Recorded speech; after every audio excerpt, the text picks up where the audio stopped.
Good morning to all my dear students. आज की हिंदी की कक्षा में आपका स्वागत है। आज हम पढ़ेंगे बड़ी ई की मात्रा। बड़ी ई की मात्रा का चिन्ह कैसा होता है, सबसे पहले मैं वो आपको बताऊंगी।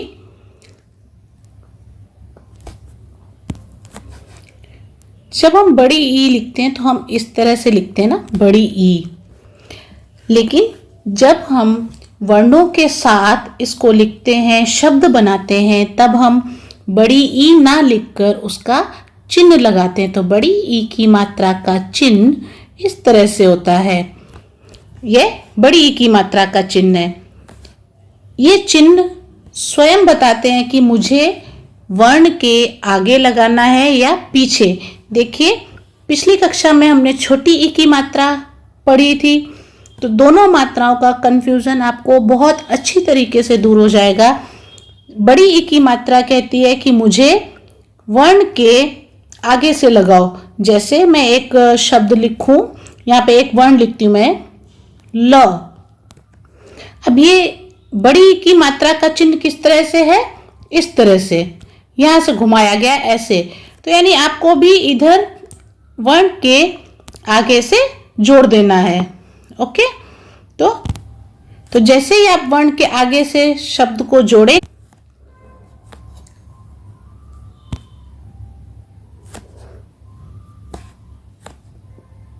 तो शब्द बन जाएगा,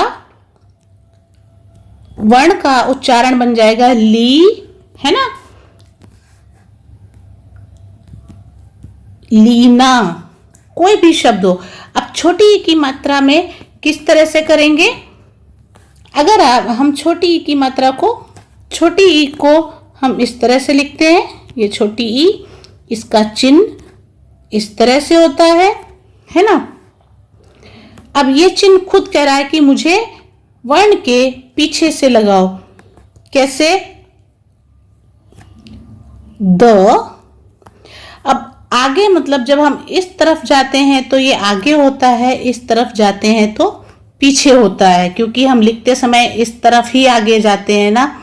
इसीलिए बोलते हैं कि बड़ी ई की मात्रा वर्ण के आगे से लगाओ, छोटी ई की मात्रा वर्ण के पीछे से लगाओ। और वो खुद संकेत देती है मात्रा कि देखो मेरा चिन्ह इस तरह से है, मैं इस तरह से घूमती हूँ, तो मुझे भी वर्ण के ऊपर इस तरह से घुमा कर लगाओ।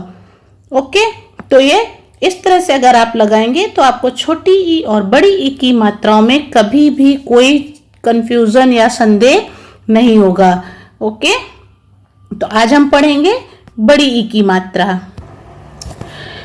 तो सबसे पहले आपकी टेक्स्ट बुक में से पेज नंबर 25 पर बड़ी ई की मात्रा के कुछ शब्द दिए गए हैं। उन्हें हम पहले पढ़ना सीखेंगे कि मात्रा का उच्चारण किस तरह से किया जाता है। उसके बाद हम उन्हें लिखना सीखेंगे। जैसे पहला शब्द दिया गया है ल, फिर बड़ी ई की मात्रा। तो बड़ी ई की मात्रा जब दी गई है तो देखिए ल के आगे से बड़ी ई की मात्रा को जोड़ा गया है और इसका उच्चारण हो जाएगा ली। र, फिर बड़ी ई की मात्रा और र के आगे से बड़ी ई की मात्रा को जोड़ा गया है, उच्चारण हो गया री। द, बड़ी ई की मात्रा और द के आगे से बड़ी ई की मात्रा को जोड़ा है तो दी। ई और ई की मात्रा दोनों चिन्ह बताते हैं कि मुझे वर्ण के किस तरफ से जोड़ें। अगर छोटी ई की मात्रा है तो वो स्वयं बताती है कि देखो मैं इस तरफ को घूमी हूँ, यानी मेरे आगे कोई वर्ड आएगा। और बड़ी की मात्रा इस तरह से घूमती है तो वो स्वयं बताती है कि मेरे इस साइड कोई वर्ण होना चाहिए। ओके, तो आपकी ही टेक्स्ट बुक के कुछ और शब्दों को हम पहले पढ़ना सीखेंगे। जैसे ये चित्र दिया गया है ढपली, तो इसको पढ़ेंगे डफली, डफली, दरी। चित्र में देखिए नदी का चित्र दिया गया है, हम पढ़ेंगे नदी। बड़ी ई की मात्रा का उच्चारण हमेशा थोड़ा लंबा होता है। जैसे बड़ा आ का उच्चारण लंबा होता है, छोटे आ का छोटा होता है, उसी तरह बड़ी ई की मात्रा का उच्चारण लंबा होता है। शीला, गीता, बीना, नीना, मीना। हाथी, रानी, घड़ी, नदी, कली, चरखी, मीठा, शीशा, ककड़ी, बकरी।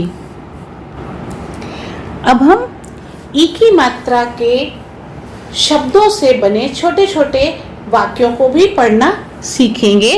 किस तरह से पढ़ते हैं? सीता, मीता, नीता, फिर पूर्ण विराम दिया गया। पूर्ण विराम मतलब जब हम वाक्य पढ़ते हैं तो हमें वाक्य पढ़ते समय थोड़ा सा स्टॉप करना है, रुकना है, कंटिन्यूसली नहीं पढ़ना है। पूर्ण विराम जब भी आता है तो हमें थोड़ा सा रुकना होता है।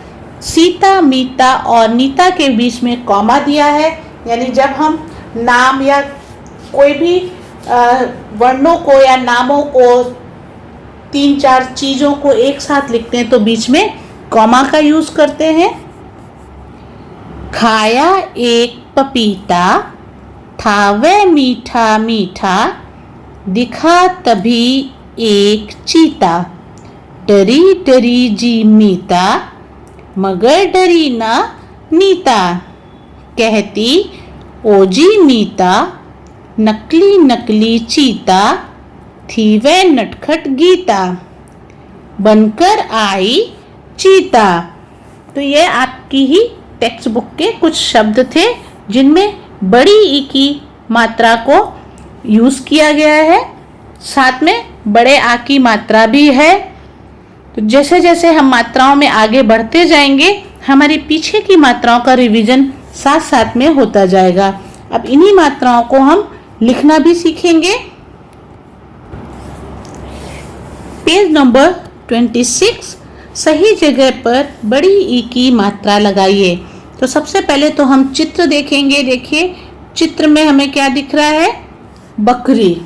बकरी में बोलते समय बकरी, तो कौन सी मात्रा आएगी? बड़ी ई की मात्रा। तो हम बकरी में बड़ी ई की मात्रा लगाएंगे।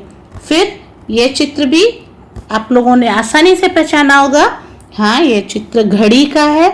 जब घड़ी का हम उच्चारण करते हैं तो घड़ी में भी बड़ी ई की मात्रा लगती है। इस तरह से हम बड़ी ई की मात्रा को जोड़ देंगे। उसके बाद ये चित्र है ओखली का। ओखली में भी बड़ी ई की मात्रा का स्वर आता है, तो ल में हम बड़ी ई की मात्रा को जोड़ देंगे और शब्द बनेगा ओखली। उसके बाद है पूरा करो, यानी यहाँ पर वर्णों को अलग अलग करके, उनकी मात्राओं को भी अलग करके लिखा गया है। आपको सभी को जोड़कर सही वर्ण बनाने हैं, सही शब्दों को बनाना है, शब्द रचना करनी है। ल, क, ड़ और ई की मात्रा। तो जब हम इस तरह से लिखेंगे तो हमारा शब्द बन जाएगा लकड़ी। श, र, ई की मात्रा फा, शरीफा। फिर ख, ई की मात्रा ड़, बड़ी ई की मात्रा, शब्द बनेगा खिड़की। नेक्स्ट है क, ड़ और बड़ी ई की मात्रा, ककड़ी। फिर च, र, ख और बड़ी ई की मात्रा, तो चरखी। देखिए इन सभी का उच्चारण करते समय हमारे मुख से बड़ी ध्वनि निकल रही है, इसका मतलब इसमें सब में बड़ी ई की मात्रा का प्रयोग किया गया है। चित्र देखकर नाम लिखो। देखिए यहाँ पर कुछ चित्र दिए गए हैं, हम इनको पहचानते हैं और इनके नाम लिखते हैं। ये चित्र तो आप लोगों ने अच्छे से पहचान लिया होगा। हाँ, यह चित्र मछली का है, तो हम लिखेंगे मछली।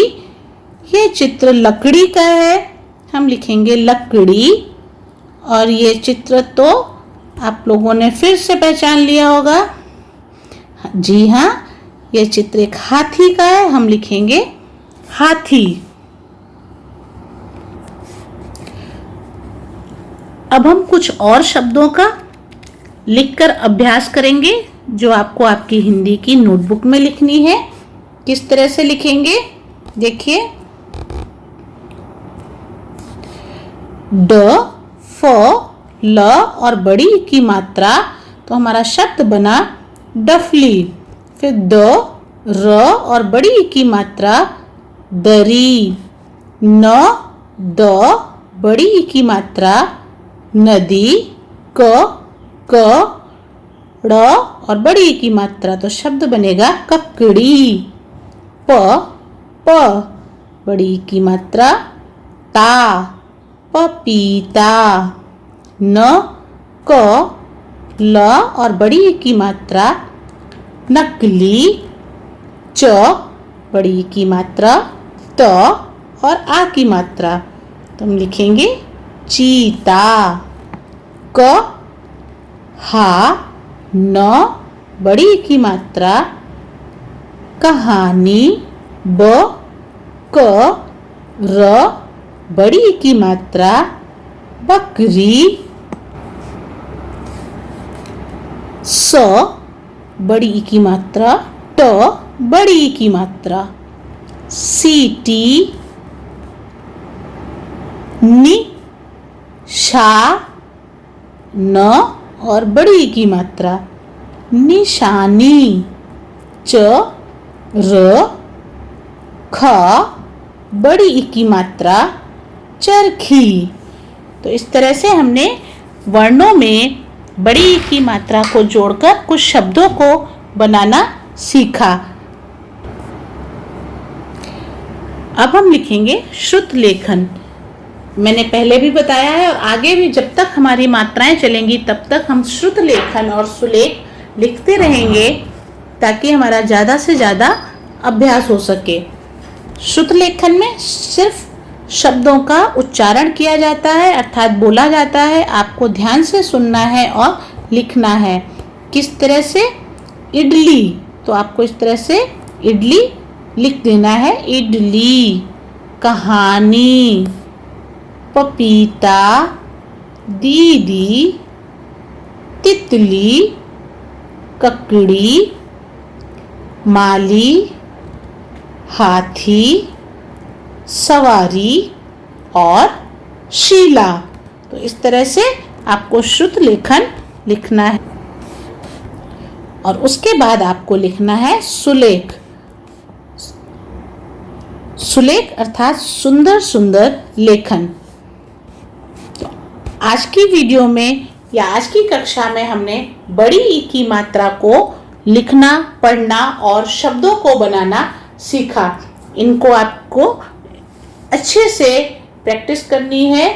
आपकी नोटबुक में 2 बार लिखना है। तब तक के लिए स्वस्थ रहिए, सुरक्षित रहिए। धन्यवाद।